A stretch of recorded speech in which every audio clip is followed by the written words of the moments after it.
శ్రీమాత్రాయ నమః, శ్రీ సరస్వతి నమః, శ్రీ గురుభ్యో నమః. భక్తులారా, సత్సంగంలో భాగంగా భాగవతం చెప్పుకున్నాం, భాగవత మహాపురాణం.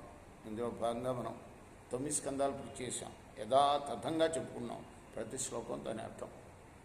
మరి 10వ స్కందంలో కూడా మనం 10వ స్కందాన్ని కూడా 57 భాగాలుగా చెప్పుకున్నాం. ఈ రోజున 58వ భాగం చెప్పుకుందాం. చెప్పుకునే ముందు వ్యాస మహర్షికి జై, సున్నాంజనేయ స్వామికి జై, సమర్థగురు సాయినాథ్ మహారాజ్కి జై. గర్గాచార్యుడు వచ్చాడు నందగోకులానికి. వసుదేవుడు పంపగా స్వాగత సత్కారాలన్నీ పూర్తయినాయి. గర్గాచార్యుడు అంటున్నాడు,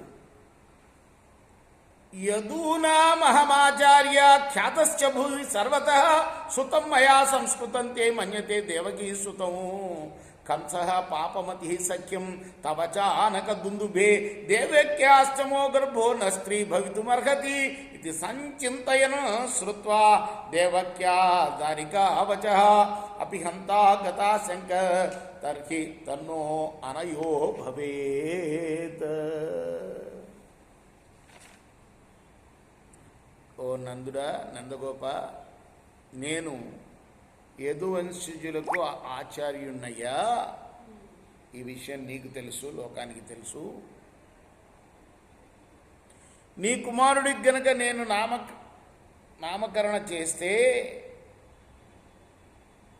నీకు అతనికి ఉన్న గాఢ మైత్రి కారణంగా ఇతడు వసుదేవుడి కుమారుడు అని కంసుడు అనుకుంటాడు.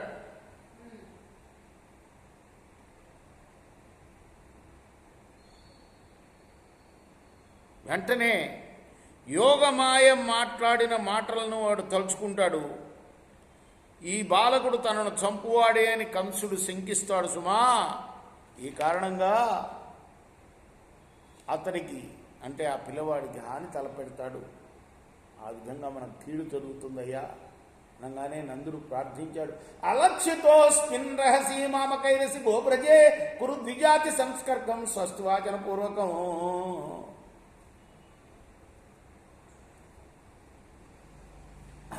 అయితే ఒక పని చేయండి ఆచార్య, రహస్యంగా చేయండి, ఎవరికి తెలియకుండా, లోకానికి తెలియకుండా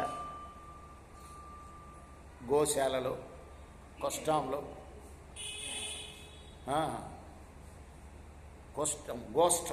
గోష్టమే కష్టం అయింది మెల్లమెల్లగా మన నోళ్లలో పడి. గోష్టం అంటే గోశాలలో చేయండి, ఏం ఆర్భాటం లేకుండా. మా కుమారులకి ద్విజాతి సంస్కారం, నామకరణాలాది సంస్కారాలన్నీ కూడా చేయండి మీరు. సుఖ ఉవాచ ఏవం సంప్రార్థితో విప్ర స్వచికీర్షితమేవ తత్ చకార నామకరణం గూఢో రహస్య బాలయో. నందులు ఆ విధంగా మరి విన్నవించగానే మహర్షి ఎవరికి తెలియకుండా గోప్యంగా ఆ బాలకులకి నామకరణాది సంస్కారాలు చేశాడు. గర్గ ఉవాచ అయం హి రోహిణీ పుత్రో రమయన్ సుహృదో గుణై ఆఖ్యాస్యతే రామ ఇతి బలాధిక్యాత్ బలం విదు యదూనామ పృథగ్భావాత్ సంకర్షణ ఓశంచుత. రోహిణీ పుత్రుడు కాబట్టి రౌహిణీయుడు అని, అలానే తన గుణ సంపదల చేత అందరినీ ఆనందింపజేసేవాడు, రమింపజేసేవాడు కాబట్టి రాముడు అని పిలువబడతాడు. ఇతడు మంచి బలశాలుడు అవుతాడు. అందువల్ల బలరాముడు అని కూడా ప్రసిద్ధి చెందుతాడు. అంతేకాదు,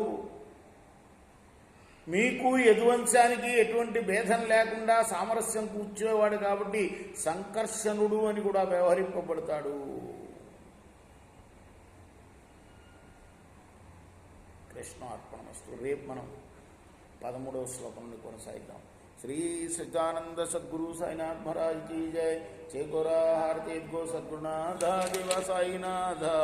పాంచభౌతిక తత్వములైన హారతులిత్తుమురా. నిర్గుణం స్థితి వీడి ఎట్టి ఆకారం పొందిదివో సాయిరాం.